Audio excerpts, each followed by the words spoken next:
Hello friends, welcome to माही हिंदी कहानियाँ channel. आज की कहानी है ननद जी, आप तो इसी जमाने की हैं।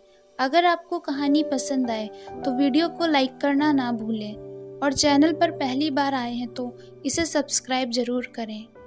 तुमने ही ज्यादा छूट दे रखी है माँ अपनी बहुओं को। हमें देखो, सास के उठने से पहले ना उठें तो घर में महाभारत शुरू हो जाती है। रेखा ने अपनी माँ सुमित्रा को कहा।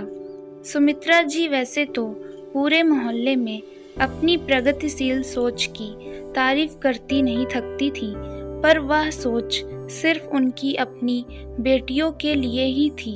बहुओं में फूट डालकर अपना रौब जमाने की आदत तो उनकी पुरानी थी।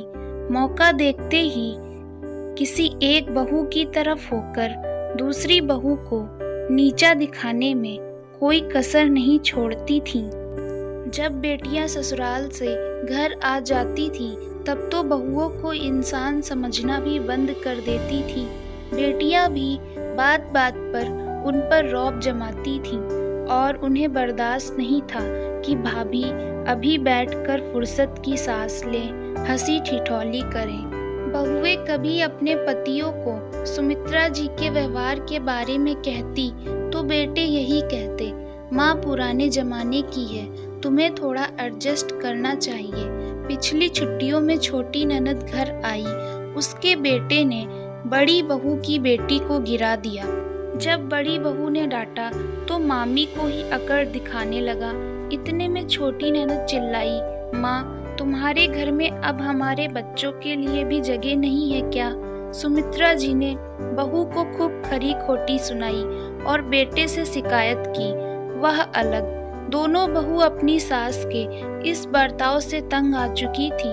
थोड़े दिन बाद डाकिया आया और बड़ी बहू की नौकरी के लिए ज्वाइनिंग देकर गया। ननद को पता चला तो उसे बिल्कुल बर्दाश्त नहीं हुआ। उसने अपनी माँ को खूब सिखाया, नौकरी वाली बहू रोटी नहीं देगी अम्मा। सुमित्रा जी कहती, अरे आजकल सब करते हैं नौकरी, 2 पैसे घर में ज्यादा ही तो आएंगे, करने दो। रेखा कहती, अम्मा तुम तो भोली ही रहोगी, बाहर जाएगी तो 4 कानून और सीखेगी, खुद भी बिगड़ेगी और छोटी को भी बिगाड़ देगी।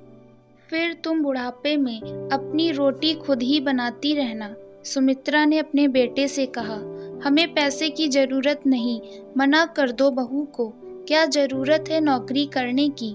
इतने में बड़ी बहू आ गई। बड़ी बहू कहती, माँ जी टेस्ट की तैयारी करने से पहले मैंने पूछा था आपसे, तब तो आपको कोई दिक्कत नहीं थी, अब क्यों मना कर रही हो? सुमित्रा जी कुछ कहने ही वाली थी कि इतने में रेखा बोल पड़ी, जब माँ ने कह दिया तो भाभी तुम्हें सुनाई नहीं देता? नहीं करवानी नौकरी, हमारे घर में रिवाज नहीं है कि बहुएं नौकरी करें। बड़ी बहू कहती, माँ जी आप बेटियों के आते ही इतना बदल क्यों जाती हो? जिंदगी भर तो बहू ही सेवा करेगी ना। बड़े बेटे ने रोका, तुम रहने दो, मैं बात कर रहा हूँ ना। माँ आप पुराने जमाने की बात लेकर बैठ गई हो। रेखा कहती, हाँ हाँ माँ तो पुराने जमाने की लगेगी ही। तो इतने में बड़ी बहू कहती, माँ पुराने जमाने की है तो क्या हुआ, आप तो इसी जमाने की हो ना दीदी, आप भी तो तैयारी कर रही हो नौकरी के लिए, तो मैं क्यों नहीं कर सकती? आपको तो माँ जी को समझाना चाहिए। आप जो अपनी सास के बारे में बोलती हो कि पुराने जमाने की, हमेशा तंग करती रहती है, आप अपनी माँ को भी क्यों नहीं उनके जैसा बना रही हो? ननद जी सास बहू को समझेगी तभी तो बहू भी उन्हें सम्मान देगी, वरना बहू भी आपकी तरह मायके जाकर बुराई ही करेगी। सुमित्रा कहती, अच्छा ठीक है, तुम्हें जो ठीक लगे करो। सुमित्रा जी ने बेटी को भी समझाया, बात पुराने जमाने की नहीं है, बात अपनी समझ की है। तू भी तैयारी कर, फिर तेरा भी ध्यान भटकेगा और सास बहू में झगड़ा भी कम होगा। मुझे तो बुढ़ापा बहुओं के साथ ही काटना है, एक नहीं देगी रोटी तो दूसरी देगी, इनसे बिगाड़ कर क्या मिलेगा? रेखा को अपनी गलती का एहसास तो नहीं हुआ, पर दोनों भाभियां एक तरफ थीं और बरसों बाद खुद के लिए भी बोल पड़ी थी, तो उसने चुप रहने में ही भलाई समझी। यह सच्चाई है, अगर ननद चाहे तो सास बहू के रिश्ते को माँ बेटी जैसा बनवा सकती है और ना चाहे तो उन्हें एक दूसरे का दुश्मन भी बना सकती है।